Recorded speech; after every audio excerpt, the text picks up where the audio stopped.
कौन मुख्यमंत्री होगा, किस दल से मुख्यमंत्री होंगे, कौन उप मुख्यमंत्री होंगे, इन तमाम विषयों को लेकर गठबंधन के पांचों दलों के भीतर चर्चाएं ही नहीं, मोटा मोटी सहमति भी बन चुकी है। गृह मंत्री के तौर पर एक बड़ी जिम्मेदारी प्रदेश के उप मुख्यमंत्री सम्राट जी निभाने का कार्य कर रहे हैं। उस सरकार, भले वो जिसके भी नेतृत्व में वो सरकार बने, उस सरकार में अनुभव मौजूदा मुख्यमंत्री नीतीश कुमार जी का, उनका अनुभव और उनका मार्गदर्शन जरूर रहेगा। देखिए, ये गठबंधन के भीतर इन तमाम विषयों को लेकर बातचीत चल रही है। सब मैटर ऑफ टाइम, समय की बात है। मुझे लगता है बहुत जल्द इसकी औपचारिक घोषणा भी कर दी जाएगी।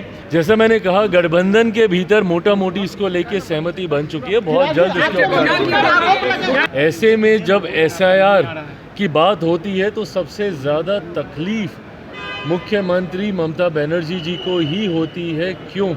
योजना का मैं जिक्र करूं तो उसमें नंबर 1 राज्य इस साल का बिहार ही रहा है। चिराग पासवान सम्राट चौधरी का तारीफ करते नजर आ रहे। हालांकि दूसरी ओर मीडिया से बातचीत करते हुए वह यहाँ तक क्लियर करते नजर आ रहे हैं कि गठबंधन के भीतर CM फेस को लेकर सहमति बन चुकी है। जल्द ही औपचारिक ऐलान किया जा सकता है। दरअसल मीडिया से बातचीत के दौरान केंद्रीय मंत्री चिराग पासवान ने बड़ा खुलासा किया है। हालांकि इस दौरान वह सम्राट चौधरी का जमकर तारीफ करते नजर आ रहे हैं। मुख्यमंत्री नीतीश कुमार की भी बात करते नजर आ रहे। क्या कुछ कह रहे हैं, पहले उनके पूरे बयानों को सुनिए।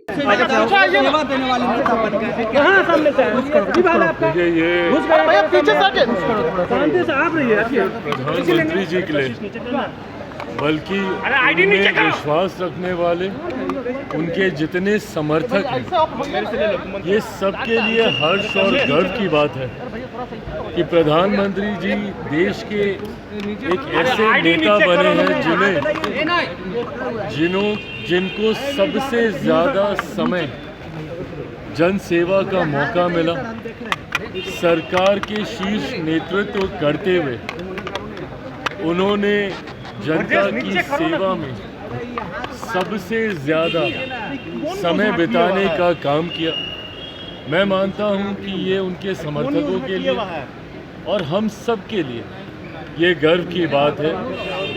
और अभी एक लंबा कार्यकाल उनको इसी सेवा भाव के साथ बिताने का मौका मिले, ऐसी कामना मैं अपनी तरफ से, अपनी पार्टी लोक जनशक्ति पार्टी रामविलास की तरफ से करता हूँ। पश्चिम बंगाल की मुख्यमंत्री ममता बनर्जी, उन्होंने देश के प्रधानमंत्री नरेंद्र मोदी जी को घुसपैठिया कहा है। देखिए, अब चुनाव का समय है और ऐसे में भाषा की मर्यादा पुनः तार तार ना हो, इस बात का ध्यान रखने की ज़रूरत है। बिहार चुनाव में हम लोगों ने देखा कि किस तरीके से प्रधानमंत्री जी की मां तक को गाली दी गई।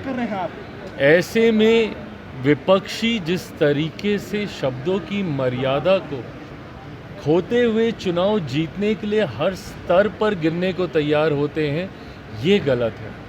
आप एक राज्य की मुख्यमंत्री हैं, देश के प्रधानमंत्री, जो लगभग पिछले 25 सालों से सर्वोच्च पद पर विराजमान है। एक मुख्यमंत्री के तौर पर, देश के प्रधानमंत्री के तौर पर उनके बारे में घुसपैठिया जैसे शब्दों का इस्तेमाल करना, मैं समझ सकता हूं उनकी तकलीफ, क्योंकि वे स्वयं इन घुसपैठियों के वोट से ही मुख्यमंत्री बनती आई हैं। ऐसे में जब SIR की बात होती है तो सबसे ज़्यादा तकलीफ मुख्यमंत्री ममता बनर्जी जी को ही होती है। क्यों? क्योंकि कहीं ना कहीं इन लोगों का संरक्षण अवैध तरीके से इनको अपना समर्थक, अपना वोटर बनाने का निरंतरता में जो प्रयास इनके द्वारा किया गया है, उस पे कहीं ना कहीं अंकुश लगाने का काम हमारी सरकार और चुनाव आयोग के द्वारा किया जा रहा है। ऐसे में ये तकलीफ उनकी सब समझ सकते हैं, पर प्रधानमंत्री के बारे में इस तरीके के शब्दों का इस्तेमाल करना कतई जायज़ नहीं है। कृषि उत्पादन में बढ़ोतरी के बावजूद आपने फूड प्रोसेसिंग यूनिट में लगातार बिहार में कमी देखने को, फूड प्रोसेसिंग यूनिट की जो फैक्ट्री है उसमें कमी देखने को मिल रही है, जिसके वजह से किसानों के आय जो है वो नहीं बढ़ पा रहे हैं। इसके लिए क्या पहल किया जा रहा है? देखिए, आने वाले दिनों में जिस तरीके से उत्पादन हम लोग का बढ़ रहा है, मेरे मंत्रालय के माध्यम से विभिन्न योजनाओं में, ख़ासतौर पर अगर मैं अपने मंत्रालय की PMFME योजना का मैं जिक्र करूं, तो उसमें नंबर 1 राज्य इस साल का बिहार ही रहा है। सबसे ज़्यादा अगर लाभ किसी राज्य को हुआ है, और ये आंकड़े सार्वजनिक हैं, ये आंकड़े ये बताते हैं कि सबसे ज़्यादा इस योजना का लाभ मेरे ही प्रदेश को, बिहार को मिला है। हम अलग अलग योजनाओं के माध्यम से भी, प्रधानमंत्री किसान संपदा योजना के माध्यम से भी इस बात का प्रयास कर रहे हैं कि ज़्यादा से ज़्यादा उद्योग बिहार में आए। साथ ही में जो इन्वेस्टर्स समिट हम लोग करते हैं, उसमें जितने प्राइवेट प्लेयर्स हैं, जितने इंडस्ट्री लीडर्स हैं, उनको भी प्रोत्साहित किया जाता है कि वो ज़्यादा से ज़्यादा अपनी यूनिट हमारे राज्य में लगाने का काम करें, क्योंकि कृषि प्रधान राज्य है, उत्पादन ज़्यादा है। मुझे खुशी है कि जिस तरीके से अभी बक्सर में कोको कोला का प्लांट आया, आने वाले दिनों में उसी का विस्तार हाजीपुर में होते हुए देखेंगे। निफ्टम जो मेरे मंत्रालय की सबसे बड़ी योजनाओं में से एक है, जो कि प्रसंस्करण के क्षेत्र से जुड़े हुए छात्रों को शिक्षा देने का काम करता है। मात्र अभी तक 2 ही निफ्टम थे, तीसरा निफ्टम बिहार को बजट में इसकी घोषणा की गई है। उसके लिए हम लोग ज़मीन लगभग फाइनल कर चुके हैं। हाजीपुर के राजा पाकर में संभवतः हम लोग उस ज़मीन को हम लोग फाइनल करेंगे। तो इन तमाम योजनाओं के माध्यम से सुनिश्चित किया जा रहा है कि प्रसंस्करण से जुड़े हुए जितने भी सेक्टर्स हैं, उसको भी ज़्यादा से ज़्यादा बल बिहार में देने का कार्य किया जाए।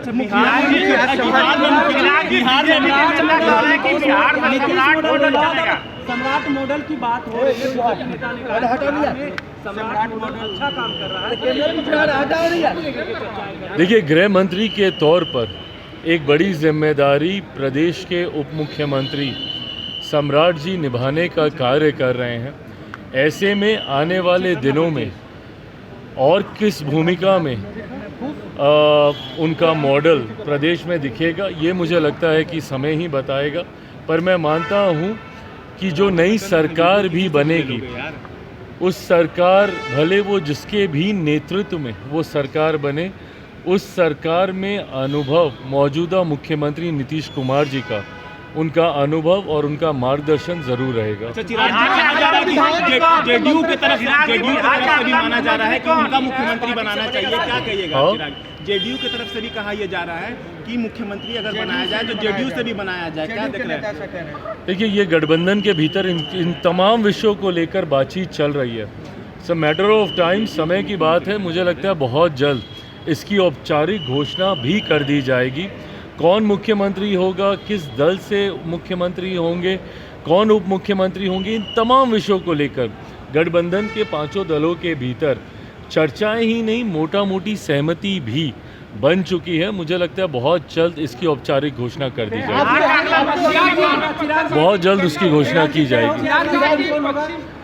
जैसे मैंने कहा, गठबंधन के भीतर मोटा मोटी इसको लेके सहमति बन चुकी है, बहुत जल्द इसको धमकी दी है, ईरान को कहा है कि हुर्मुज का गेट अगर नहीं खोला गया तो फिर ईरान को तबाह कर दिया जाएगा। देखिए, मुझे लगता है कि ये विदेशी कूटनीति का विषय है, इसमें बहुत ज़्यादा चर्चा करने का कोई मतलब नहीं है। हमारी सरकार हर विषय पर नज़र बनाए हुई है। इस बात को सुनिश्चित करने का प्रयास किया जा रहा है कि इस युद्ध की वजह से कम भारत में कोई ऐसी परिस्थिति उत्पन्न ना हो जिसकी वजह से लोगों को संकट हो। तो आपने साफ तौर पर केंद्रीय मंत्री चिराग पासवान को सुना। उनका कहना है कि देखिए, गठबंधन के भीतर सीएम फेस को लेकर सहमति बन चुकी है, जहां एक और लगातार इस बात को लेकर सियासी चर्चाएं जारी है कि अगर मुख्यमंत्री नीतीश कुमार राज्यसभा जाते हैं तो अगला मुख्यमंत्री कौन होगा। चूंकि एक और जनता दल यूनाइटेड दावेदारी ठोक रही है, तो दूसरी ओर भारतीय जनता पार्टी भी दावेदारी ठोकी जा रही है। जनता दल यूनाइटेड के कई विधायक जो है वह इस बात का दावा कर रहे हैं कि निशांत कुमार को मुख्यमंत्री बनाया जाना चाहिए। जदयू के तमाम कार्यकर्ता जो है वह इस बात की मांग कर रहे हैं। तो दूसरी ओर भारतीय जनता पार्टी के कार्यकर्ताओं की मांग है कि उनके पार्टी के नेता कार्यकर्ताओं को मुख्यमंत्री बनाया जाना चाहिए। हालांकि इन सबके बीच जो बड़ा बयान सामने आया है चिराग पासवान का। कहना है कि गठबंधन के भीतर सहमति बन चुकी है, जल्द औपचारिक ऐलान हो सकता है। देखना होगा आगे की तस्वीर क्या कुछ निकलकर सामने आती है। तब तक के तमाम हर अपडेट को देखते रहे, निकले इंडिया टॉप देखते रहे। धन्यवाद।